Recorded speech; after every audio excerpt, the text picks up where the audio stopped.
নমস্কার, আমি ঐন্দ্রিলা ব্যানার্জি। আপনারা দেখছেন thequery.com। আমরা যেখানে বসে আছি এখানে এই জায়গাটা হলো কীর্ণাহার। প্রয়াত রাষ্ট্রপতি প্রণব মুখোপাধ্যায়ের বাড়ি এটা। আপনারা দেখতে পাচ্ছেন এখানে মন্দিরে পুজো আর্চা হয়, মা দুর্গার আগমন হবে। দুর্গাপুজো খুব ভালোভাবে বড়োভাবে উৎসব পালন করা হয় এখানে। এখানে মা দুর্গার প্রতিমা তৈরি করা হচ্ছে, এখনও হচ্ছে। তো এই কীর্ণাহার এর মাটি খুব পবিত্র।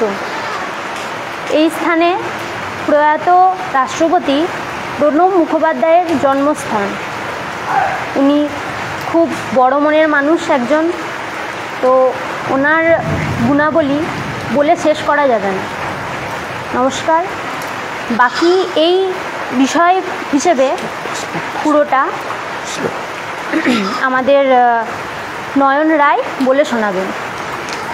নমস্কার, আমি নয়ন রায় এবং এই মুহূর্তে যেটা অনন্যা ব্যানার্জি বলছিল সেটা হচ্ছে কীর্ণাহার বীরভূম জেলার খুব পবিত্র মাটি। তাই পুজো হলো আমাদের যে সেগমেন্ট, আমি আমার সহকর্মীকে দেখাতে বলবো যে this programme is sponsored by Kalpataru nursing home, 104 RB Ghosh road, Narkelbagan মোড়, Khoshbagan, Bardhaman. Doctor Kaushik Das, gynaecologist, MS এবং MBBS। ইতিহাসের ছত্রে ছত্রে প্রস্ফুটিত কীর্ণাহার, যা রাজনৈতিক দর্শন চিন্তন ভাবে প্রত্যেকটি বাঙালিকে ভাবিয়ে তোলে। আমরা যখন এসেছি খুব সান্নাটা শুনশান পরিস্থিতি, আকাশ কার্যত কালো মেঘ এবং ভেঙে বৃষ্টি পড়ছে। বাঁধ ভাঙা যাকে বৃষ্টি বলেন সেটাই হচ্ছে তার যেখানে আমি এলাম এটা অত্যন্ত পবিত্র ভূমি তো বটেই বটে, এটা আমাদের পরম সৌভাগ্য। আমার চিত্র সাংবাদিক thequery.com-এর সমীর দফাদার, আমার আরেক চিত্র সাংবাদিক thequery লাইভের ঐন্দ্রিলা ব্যানার্জি, বেঙ্গল ভিউর চিত্র সাংবাদিক মোনাশির আলম। তো এই বিস্তীর্ণ এলাকাটা যখন প্রণববাবু বেঁচে ছিলেন মাধুর্য সৌন্দর্যে রূপায়িত হতো, আলোক ছটায় বিবর্ণতার রূপ পেত বিভিন্নভাবে। তাই প্রণববাবু নেই এটা ভাবলে আমাদের সত্যি অত্যন্ত মনকে ভারাক্রান্ত করে, মনকে ভাবিত করে। আজকে রাজনীতির কোনো কথা বলতে আসিনি, যেটা এসেছি ভারতবর্ষের রাজনীতির যে চাণক্য যাকে বলা হতো তিনি হচ্ছে প্রণব মুখোপাধ্যায়, প্রয়াত প্রণব মুখোপাধ্যায়। তার বাড়ির দালানে বসে, দুর্গা মন্দিরের দালানে বসে যে কথা আমরা বলতে চাই যে এটা আমাদের পরম সৌভাগ্য বলতে পারেন, যা বাংলার মানুষ আমাদের মাধ্যম দিয়ে দেখার চেষ্টা করছেন। একদিকে বৃষ্টি, একদিকে সামনের সময় সাংবাদিকতার তাগিদে এসেছি বহুবার।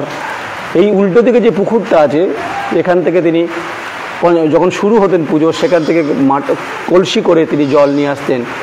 অর্থাৎ ষষ্ঠীর যেটা বোধন ষষ্ঠী দিয়ে শুরু হতো।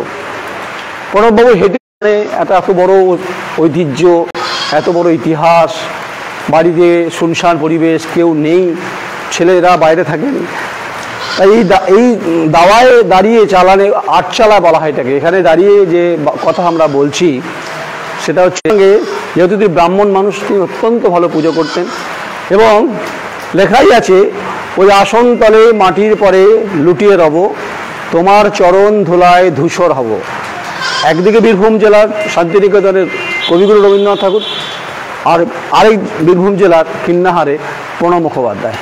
আপনারা শুধু কম্বিনেশনটা ভাবুন একবার, যে একদিকে অমর্ত্য সেন, তিনি হচ্ছেন এই বীরভূমের শান্তিনিকেতন তার বেড়ে ওঠা। অমৃতা সেন তার মা, কবিগুরু তার নাম রেখেছিলেন অমর্ত্য। আজকে অমর্ত্য সেনের কথা বলতে চাইছি না। তাই মেঘে ঢাকা তারা নেই, মেঘে ঢাকা আচ্ছন্ন মেঘ কালো হয়েছে, ধোঁয়ায়িত হয়েছে, আর বৃষ্টি পড়ছে টুপ টুপ টুপ টুপ করে, শরীর ভিজছে, মন ভিজছে। যেহেতু আমরা এই দালানে দাঁড়িয়ে কথাগুলো বলার চেষ্টা করছি, মার্জনা করবেন আমাদেরকে। আমাদের মানে আমরা প্রণববাবু সম্পর্কে বলতে বিস্তারিত একটা অতল, মানে যদি বলা হয় প্রশান্ত মহাসাগর খুব তাই হবে প্রণববাবু।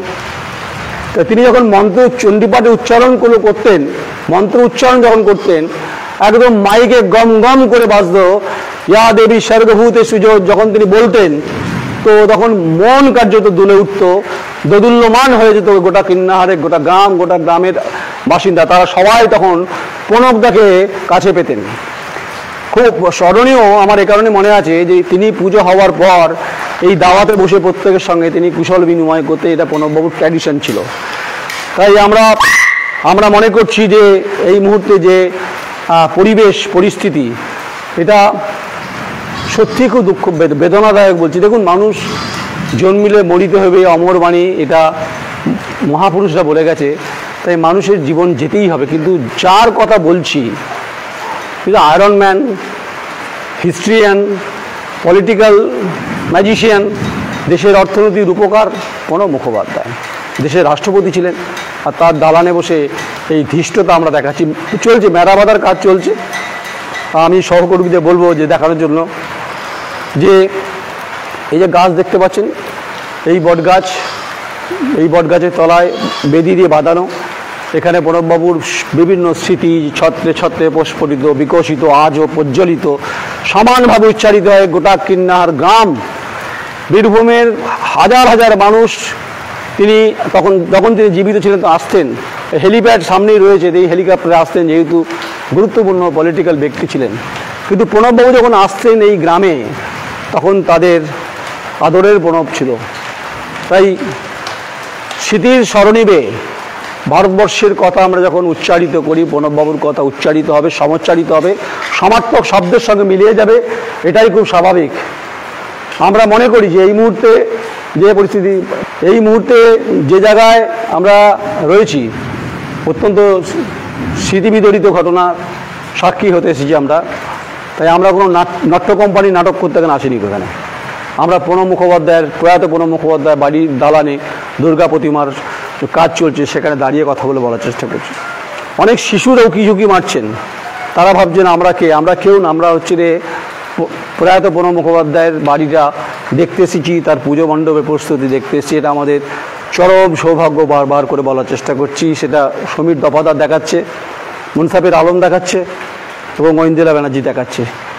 এই ইতিহাসের সাক্ষ্য বহন থেকে যাওয়াটা একটা তো অবশ্যই ঐতিহ্য, যেহেতু সম্পদ, একে তো আপনি কোনো রেভিনিউ দিয়ে বিচার করতে পারবেন না। তাই তো ভারতবর্ষে যখন অর্থনীতি যখন বিভিন্নভাবে বিপর্যয় অবস্থা ছিল, আপনি যদি শ্রীমতী ইন্দিরা গান্ধী থেকে শুরু করেন, আপনি যদি রাজীব গান্ধী থেকে শুরু করেন, নরসিংহ রাও থেকে শুরু করেন, ডক্টর মনমোহন সিং থেকে শুরু করেন, গোটা ভারতবর্ষের উদার অর্থনীতি যদি রূপকার হয়ে থাকেন ডক্টর মনমোহন সিং, ঠিক তেমনিভাবে কিন্তু প্রণব মুখোপাধ্যায়ের যে ইকোনমিক্যাল ব্যালেন্স, যে অ্যাটিটিউড, যেটা ভারতবর্ষের অর্থনীতির সামঞ্জস্য এনে দিয়েছে, এটা আজ বলতে বাধ্য হলাম।